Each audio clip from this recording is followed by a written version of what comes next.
बिस्मिल्लाहिर्रहमानिर्रहीम। प्यारे भाई और बहनों, अस्सलाम वालेकुम वरहमतुल्लाहि वबरकातुहू। उम्मीद है कि आप सब खैरियत से होंगे। मैं हूं आपका मेज़बान हकीम शहबाज हुसैन अवान और आप इस वक्त देख रहे हैं नेचुरोपैथी पीके। ये हमारा नया चैनल है। आपसे गुजारिश है कि इसको सब्सक्राइब करें और जो इस पे हम वीडियोस दे रहे हैं ये अल्लाह ताला के खुसूसी करम फजल से हम खिदमत खलक के जज्बा के साथ इनको दे रहे हैं और आपसे गुजारिश है कि इन वीडियोस को अपने दूसरे दोस्तों के साथ शेयर भी करें ताकि वो भी इन नुस्खा जात से फ़ायदा उठाएं और आप हमारे साथ सदका जारिया में शामिल हो जाएं।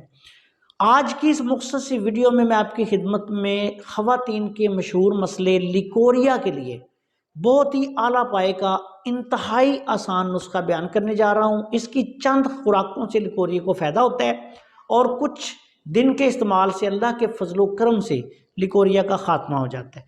इस नुस्खे में सबसे पहले आपने बेरोज़ा खुश्क लेना है। किसी भी पंसारी की दुकान से ले लें 5 तोला।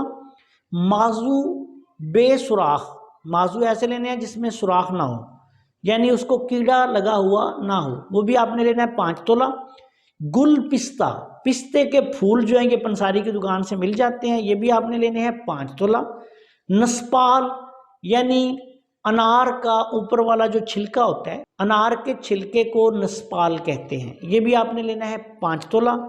राल सफ़ेद, डली वाली आपने लेनी है 5 तोला। इन तमाम का सवूब बना लें और इसमें आपने जितनी ये दवाई है उसके बराबर वज़न कूजा मिश्री या चीनी शामिल कर लें और इसका सफूफ बना के रख लें। 1 चम्मच सुबह 1 चम्मच शाम खाना खाने से पहले दूध के साथ इस्तेमाल करें। अल्लाह के फजलो करम से सिर्फ 1 दिन में लिकोरिया को फ़ायदा शुरू होगा और चंद दिन के इस्तेमाल से लिकोरिया का खात्मा हो जाएगा। अगर मरीज़ा की उम्र कम हो, वज़न कम हो तो ये आधी चमची भी आप इस्तेमाल करवा सकते हैं। ज़रूरत के मुताबिक 1 हफ़्ता से लेकर 2-3 हफ़्ता का इस्तेमाल जो है वो काफ़ी रहता है। लिकोरिया के लिए हर उम्र में बहुत ही आला पाए का लाजवाब नुस्खा है। अगर इसके इस्तेमाल से खुश्की हो, कब्ज़ हो तो मरीज़ा को 2-3 चम्मच देसी घी रोज़ाना खिलाएं या बादाम रोगन 2 चम्मच रात को सोते वक्त 1 कप दूध में डालकर पिला दिया करें। पानी का इस्तेमाल ज़्यादा करवाएं, फल वगैरह खिलाएं, इंशाल्लाह अल्लाह फजल करेगा और ये मसला भी ठीक हो जाएगा। अस्सलाम वालेकुम वरहमतुल्लाहि वबरकातुहू।